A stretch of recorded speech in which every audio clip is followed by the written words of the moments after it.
Some bad news today that somehow turns into good news. Well, maybe not good news, but it will have a positive impact on housing. Let's just get into it.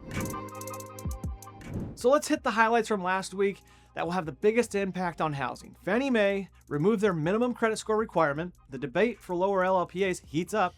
We've talked about the story all year, and our number 2 wild card hit again: jobs and employment. Now, we're deep into this government shutdown, and one of the many challenges is getting accurate data about the economy and more specifically about jobs or lack thereof. In the absence of jobs data and reports, I will leverage an old lesson a wise mentor once taught me, which is basically you don't really need fancy tools or data to decipher what's going on in America. You just need to pay attention. Open your eyes and start watching what's actually happening at the street level.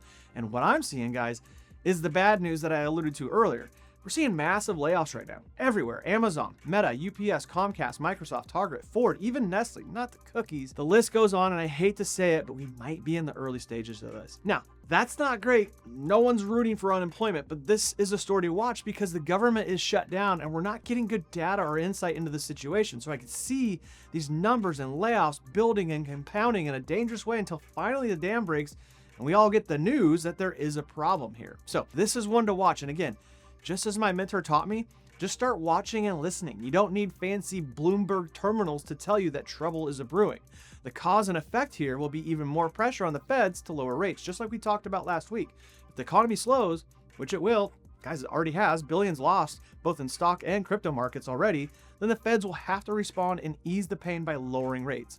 I don't believe this is like an immediate impact thing, but it is something to watch for the rest of the year and into 2026. This will certainly have an impact on housing, both good and bad. Another thing we've been discussing all year is the lowering of the LLPAs. The final decision hasn't been made yet, but it continues to gain steam and support, which is great for all of us. Fannie Mae, Freddie Mac, FHFA, Builders, MBA, CHLA, and even the Brokers Action Coalition, all talking about the best course of action here. Should the improvements and lower rates only impact Americans that are refinancing?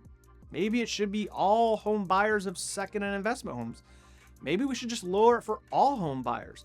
Everyone is weighing in at the moment, which is great. Let's take in as much information as we can from the industry and make the best decision possible moving forward. They even talked about improving affordability, specifically targeted at condos and manufactured homes. It seems like everything is on the table right now, which is great. One more piece of good news: Fannie Mae removed their minimum credit score requirement, which honestly sounds better than it really is. On one hand, opening up more doors and more possibilities to attract more possible homeowners is great. We all love that. But the real truth is, these low credit score borrowers are really difficult to get approved. And even if you do, let me tie 2 of our stories here together. The LLPA hit for low credit scores are massive, almost a 3-point swing. But it will impact a few potential home buyers, so that's good. Team, there's a lot to watch here. This is one show that needs to be shared on social and not just with your industry peers. This one needs to hit Main Street, and we need your help with that, please. So please share the show with your own commentary, and let's get the word out. We'll see you guys next week.